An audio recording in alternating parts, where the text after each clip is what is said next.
Whatever this thing's called. Yeah, I like that. What's up, everybody? Welcome to Bits and Pieces. Your hosts are Ben and Jacob. This is episode 1. Enjoy.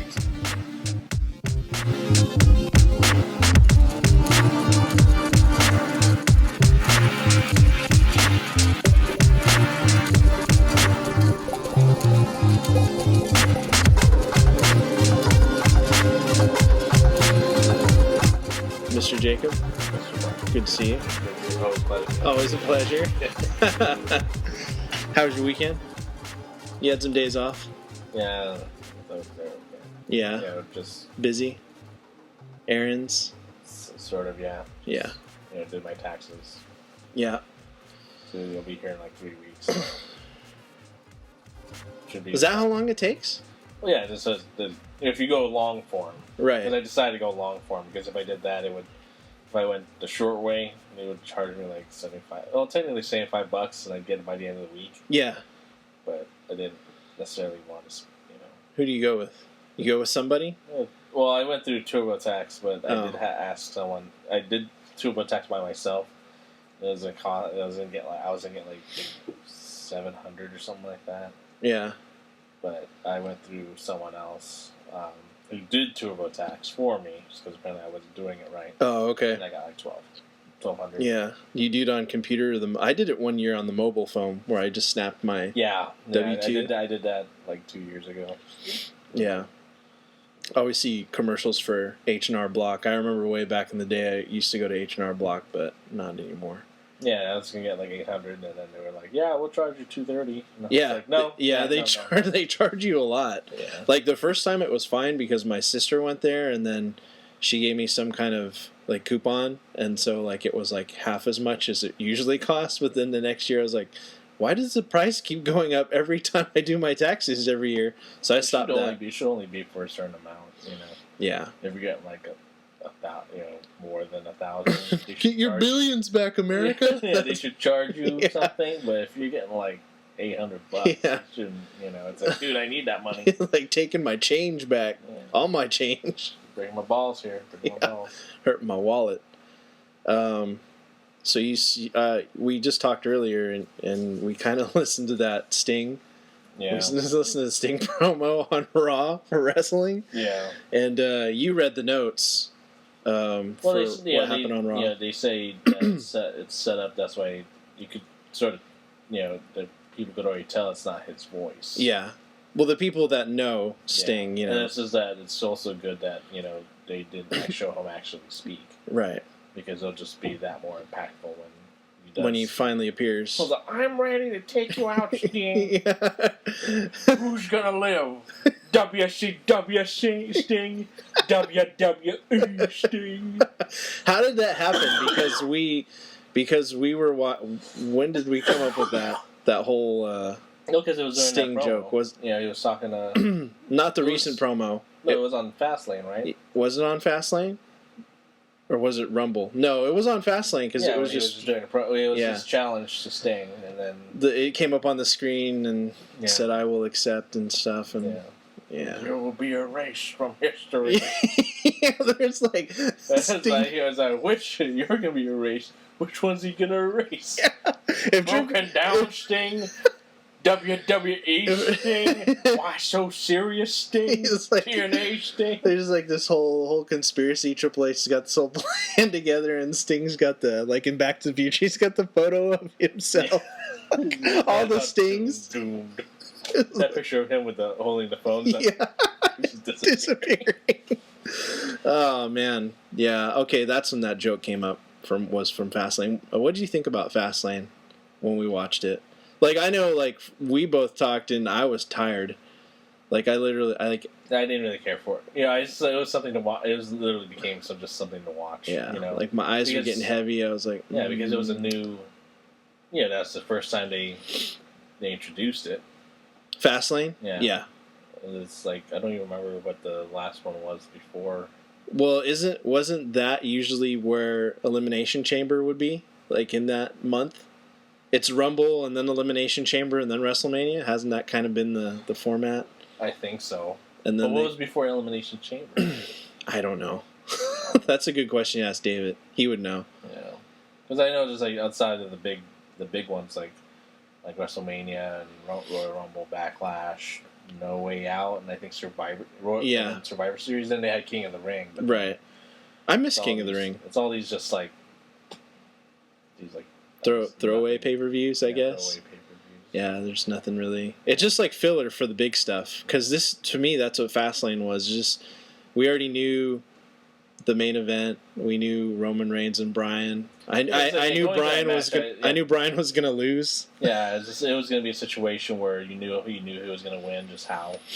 But it's just like how was and obviously they had to make Daniel Bryan look strong by beating the shit out of him, and then just then losing out at the end. Yeah, like he tried, but you could put him down. You don't want him to look weak. I mean, they definitely had the best match out of that whole pay-per-view. Yeah. I don't even remember that. Well, there was the John Cena and Rusev match. Yeah. Which I don't remember too much. I don't remember a whole lot. Yeah, I don't. I was disappointed. Like, then there was, I think, Paige challenge for the title, but then it was, I don't even think it was a minute or 2 minutes. Like, they just did a couple. Versus the Bellas? Or? Yeah, they did a couple things, and then she pulled her shorts, and that was it. Yeah. Yeah, I was kind of disappointed. I like Paige, so. Oh, yeah, that's right, Paige. Yeah. It's all clicking now? I was like, Paige, who is that? One. I don't even know. Oh, okay. Oh, yeah, the best one. I get it, yeah. And then it sucked because on Raw the next night, the Paige and Emma came out. Emma from NXT, that was like her rival. No. That's where I saw like her wrestle the most, was the old NXT matches. And they came out and they were challenging the Bellas, but I don't know what happened. Like they were like, no, I want to go in. No, I want to go in. And then Emma's like trying to calm Paige down because she's so mad at the Bellas. And then she turns around and the Bella just does like the X-Pac face buster, and that's it. It was like, dude, did the match even start? That's what happened on Raw.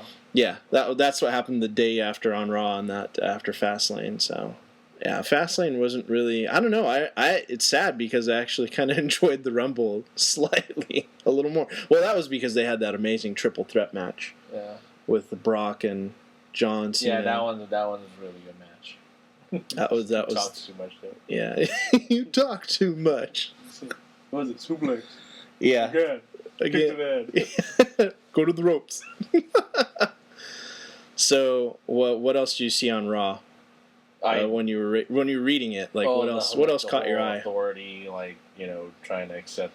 They want accept Randy back, but then J&J, security was like, nah. It's like they're the only ones that saw through it. Well, and Kane too. I think didn't Kane?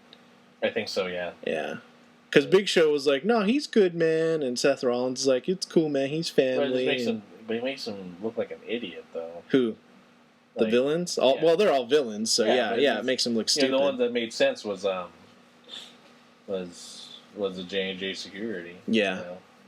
They come from the point of view, like if they had like those like mini reviews after segments, right? And it just makes Seth Rollins look more like an idiot. When he finally gets, it makes no sense because he's always this this calculating person, but it's just like, how can you not see? He was the architect of the Shield. What happened? Yeah, yeah. You're right. I can see. I can totally see that. We got 2 world champions, and then we got Roman Reigns. Yeah. Oh man. Yeah. I watched like a little bit of it. Like I caught like the last half. I didn't catch the first half. I always forget that Raw starts at 8:00. I remember.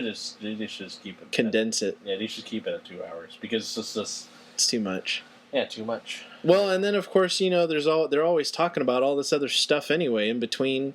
There's not a lot of wrestling going on. It's like a lot of segments. Yeah, segments. If you're not seeing like promos, you're seeing the announced teams talking about something that has nothing to do with whatever's going on, or they go back to previous, like if in case you missed what happened, this is what happened that leading up to this point, right? Like a whole big replay of a video package. Yeah.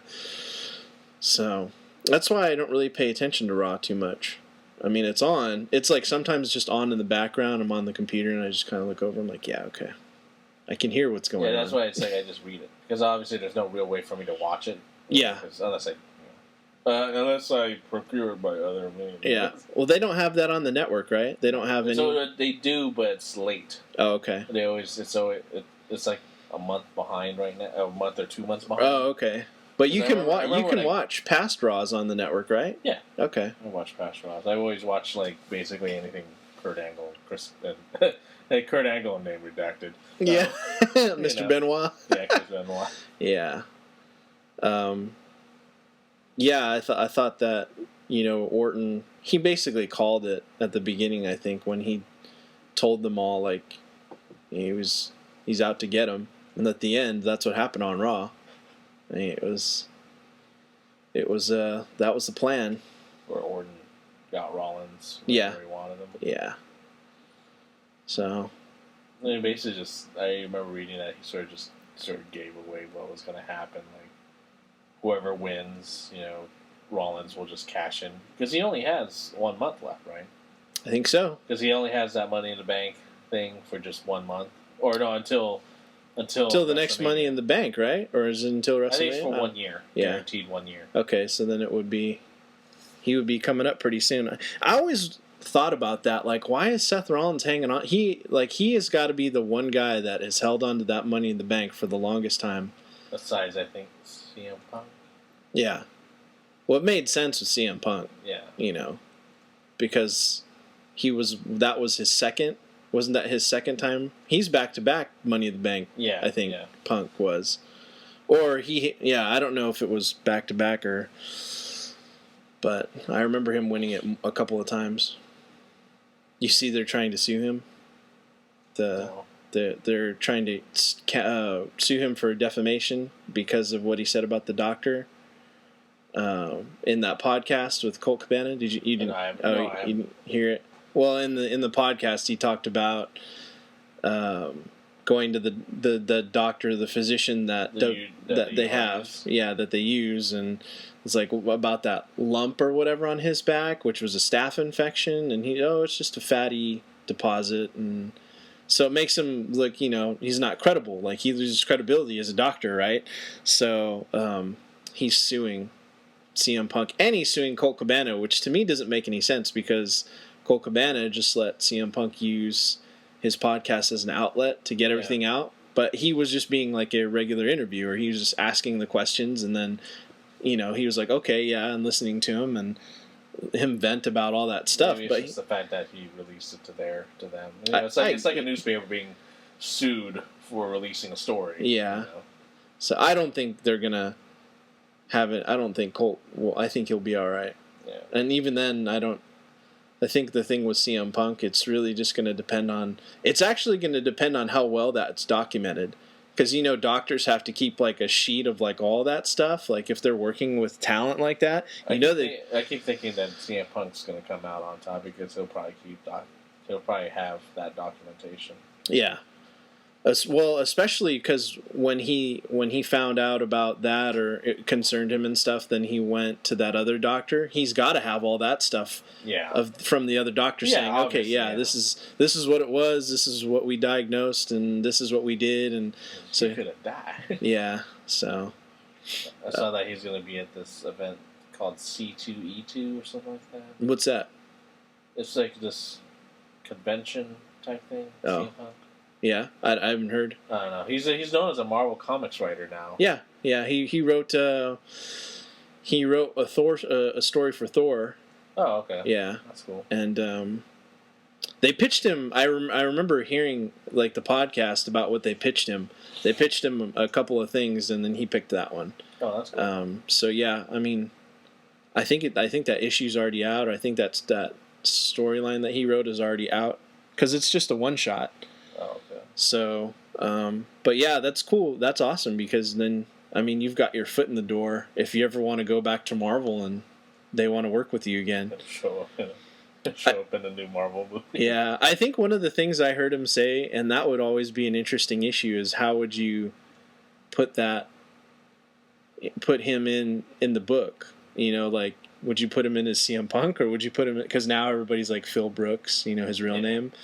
So I'm wondering, I'd be interested to pick up that comic just to see what they put. Did they put CM Punk as? But he was in there as an actual comic book character, or was, well, you know, when wrote artist, you know, when they have artist, writer, and all that stuff, you've got to, you know, they put your name in there, yeah, in the credits. So, like, I'm just wondering, like, what they would have put for him. I'm thinking they should put his name, his actual name. Yeah, but yeah, he did that. So yeah, I figured he'd be involved in more conventions coming up.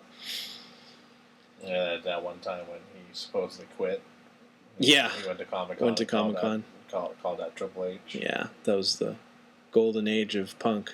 Yeah. Summer of Punk, I think is what they called it. This is good times. Are you going to conventions anytime soon? You're the convention guy. I could have gone to SACCON, but it's like too much stuff going on. Yeah. About to move, you know. Yeah. Probably the next one I'm going to go to is just is probably Stockton Con. Right. But that's in August. Yeah, but it's just like. So nothing over the summer. No. I don't think so. No. It's just because obviously this summer is like I'm moving, so yeah, I have to focus everything on getting all that stuff, all my affairs sorted. Yeah. So, right. It's like it'll be better because it's like, that'll be like $200 I'll be saving. Yeah. It's like I won't have to pay for Comcast anymore because I'll have to cancel it and then right. And then utilities, probably won't be as much, because I'll be contributing right, rather than just paying it by myself. Yeah, there you go. So the only thing I probably have to worry about is just the AT&T bill. Oh. Mm-hmm. So the WrestleMania is coming up. We were talking a little bit about. Well, did they have any new matches? Well, they just announced on Raw last night. They just because AJ Lee came back, so she's going to team with Paige to go against the Bellas. So that's a new match that's added, and then obviously on Raw, I don't know if you read about Cena came out there. He's been confronting Rusev. Yeah. To try and get another match, to try and earn another United States championship match. This is like he sort of just, I don't know. He heard why, he focuses on it, but he did mention that like it's just like a toy belt to him. That's what he remarked. Oh, really? Yeah. He says, well, he got it. He got his match because he got in Rusev's face, and then Rusev had, I don't know if Rusev had a segment or a match. Well, they know what happened is like he beat the crap out of him, knocked him out, put him in the sleeper, in the STF, and then he passed out, Lana, and then he splashed water on him, wake him up, and did it again. Yeah, and Lana's like, "No, stop, don't do it." Yeah, and then gave him the match basically. Yeah. So now they've got that one. And then, I don't know if you saw, I think the last segment was with Bray Wyatt. Calling out the Undertaker. Calling out the Undertaker. And then, of course, they had something on the Titantron for Undertaker. And then Undertaker voiceover for that. And so now... No, I was just thinking about like the storyline with the Undertaker where, he lost. Yeah. The streak was beaten. But it's just like I sort of think that he'd lose again. Yeah. Just to put over Bray Wyatt. Yeah, just to show that he's not who he is anymore. After being beaten by Brock. Yeah. Well, that's the whole thing that Bray Wyatt's trying to kind of convey. He's trying to take his soul and his powers and stuff like that. Or something like he's just like he's a lost soul. I need to take him back to where he belongs. Yeah. Trying to like coax him out and then take him out. Yeah, I was just to say I'd like to think that if the Undertaker persona is officially beaten, he'll now just wrestle as. Will he be the American Badass? No, the American. Yeah, American Badass. He drives out on a motorcycle like he used to. Well, it's like that person officially died when the Undertaker came back. Buried alive thing. Yeah, but I was thinking like it'd be cool like if he just wrestles as himself, as Mark Calloway or whatever. Oh yeah. Like, that'd be an interesting twist. And then, I just remember hearing from Gilbert, it's like, Sting never went to WWE. Right. And then Undertaker always stayed with WWE. So it's cool. It's like if because they're both known as the Icon. Yeah. Right. So it's just like if they go one last match, and that would be like their retirement match. Yeah. Well, I think that's what everybody really wanted, but it's probably going to be like Sting fights Triple H and beats him, and then Undertaker loses, and then it starts a new angle with both of them. I keep thinking, I don't know, the storyline in my head. It's like it'll be like this year-long build where it's just like they go versus each other, and it's like we're both at the end of our rope, Yeah, this is it. This is it. One of us dies in this ring tonight. Yeah. Oh man. Yeah, that would be good. I mean, it's kind of like for Undertaker, it's already kind of he lost and he was looking. Yeah, there's nothing else after this. It's like after the streak. What's the point? Yeah. Right. There's nothing left. Mm-hmm. Yeah, I mean that, and then of course the Randy Orton thing at the end of Raw, and that was it. I mean nothing. Randy Orton already told you he was going to do that, so you already saw that coming. Yeah. But man, nothing else really memorable kind of in between there. I mean, there was a tag match. They're still doing that storyline with Cesaro and Tyson Kidd and the Usos, so they still have that going. I don't know if the Ascension was there. I didn't see them. No, they weren't. And like it was there. Then El Matadors were there, the Mexican tag team. Speaking of Mexican, you know that Rey Mysterio his contract's done. Yeah, he's with AAA, or he's going to do some dates with AAA. That's the in Mexico, yeah. But I think he's going to be on Lucha Underground too. That'd be tight. So that'd be cool. I haven't really kept up with Lucha Underground. Like I watched maybe the first 5 episodes in that first season, but I haven't really watched anything since then. I know Alberto De Patron is there. He's awesome. He's that promo was pretty good. Did you watch that promo I sent you? No, I haven't. Oh, it was pretty good. It was just it's cool because he kind of played on when he was talking in the promo about his heritage and stuff like that, and when he went to the States, and then they mocked me, they slapped me in my face, and now he kind of referenced that incident, not the incident itself, but the company kind of just brushing him aside, and then it's just like they just sign up big name talent, they don't use them correctly. Yeah, well, I think that's what always happens. That's what Well, that's what happened with Sin Cara.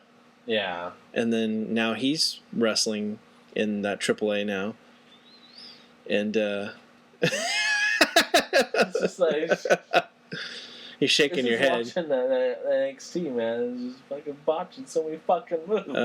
Was that him? That wasn't him in NXT, was it? No, it was just the Sin Cara character. Oh, Whoever playing him now. Yeah. He's fucking botching everything.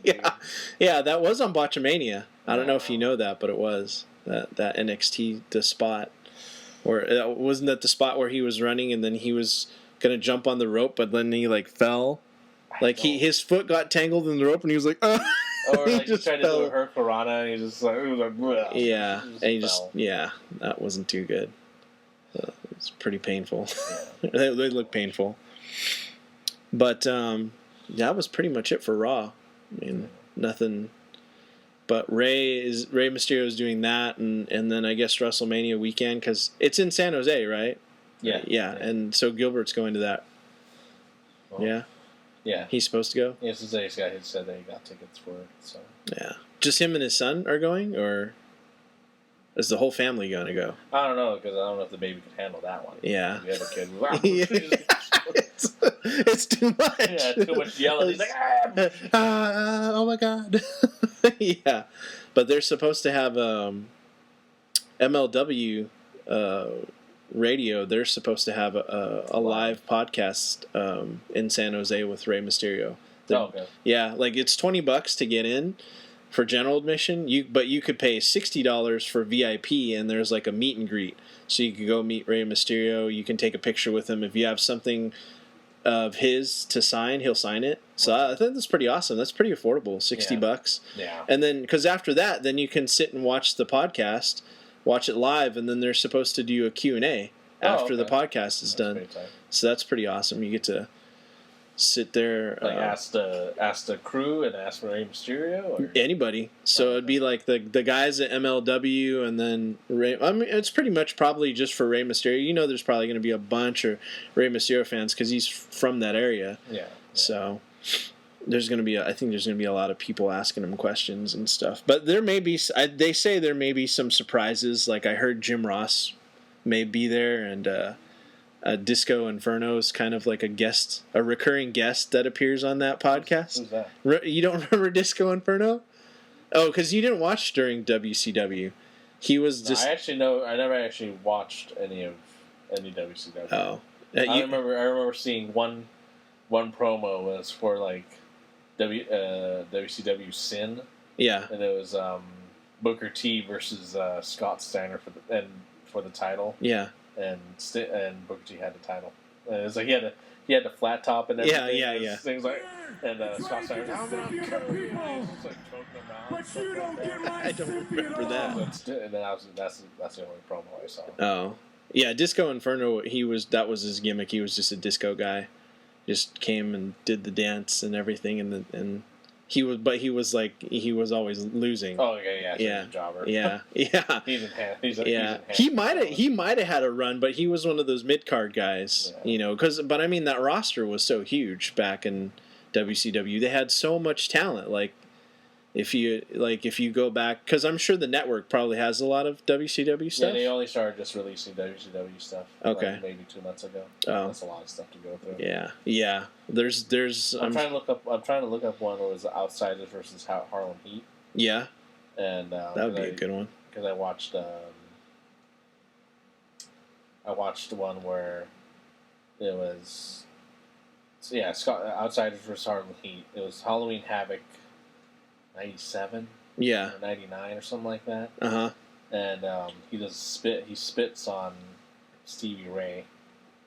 Scott Hall. Scott Hall. Spits the toothpick at him? No, he spits on him. Oh, he just...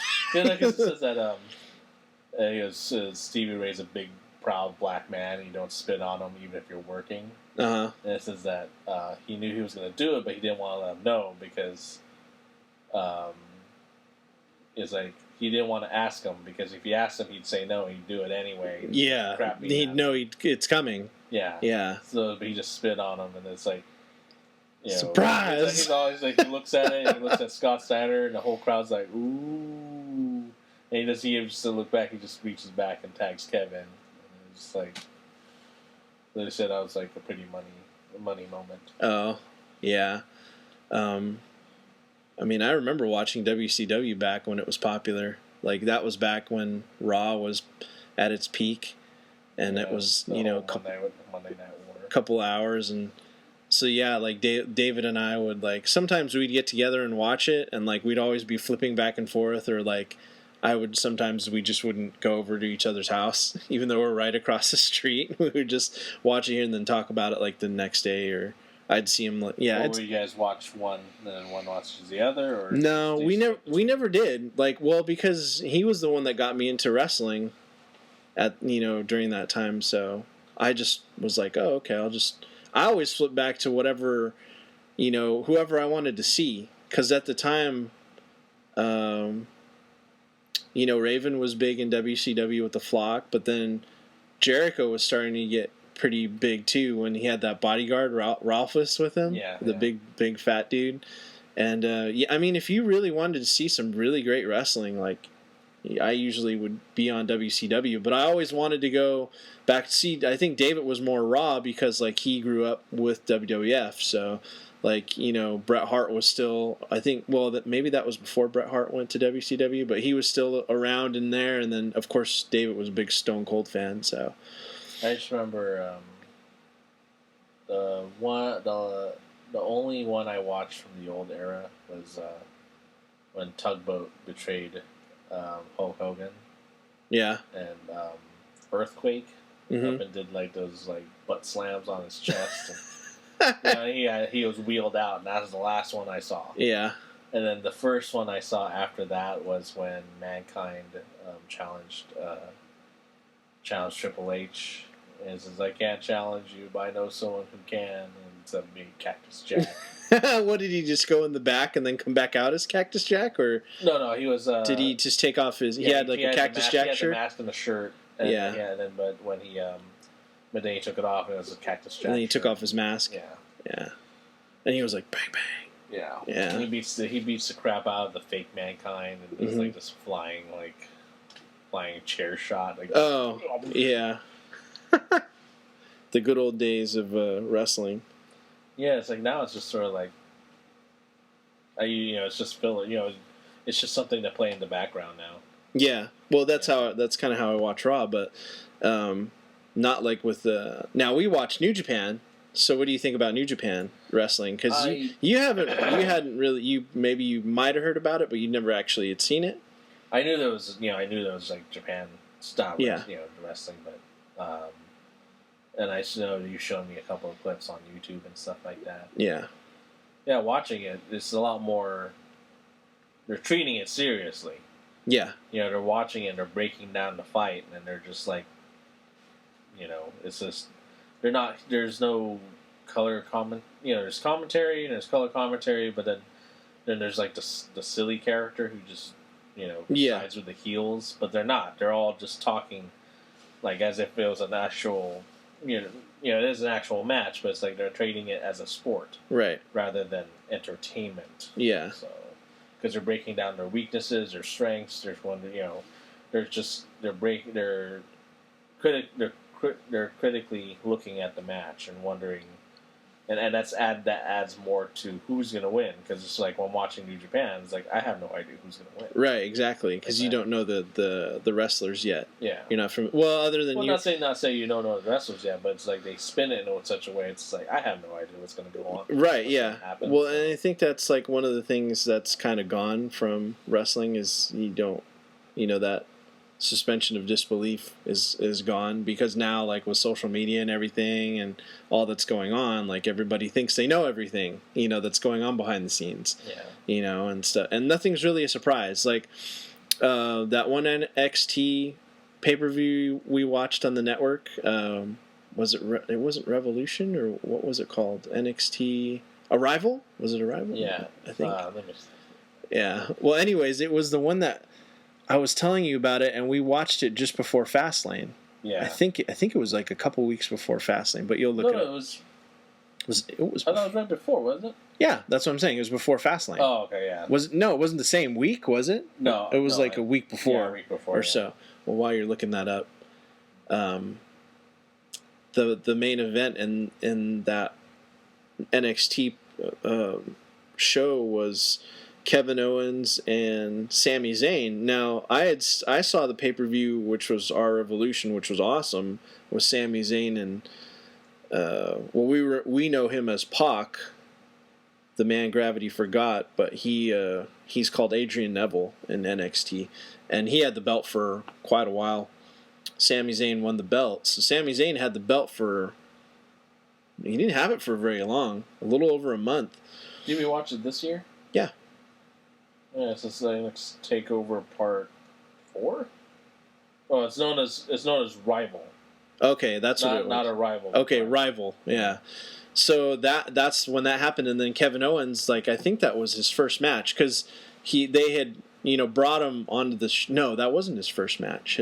I watched his first match, and he beat the crap out of whoever he wrestled.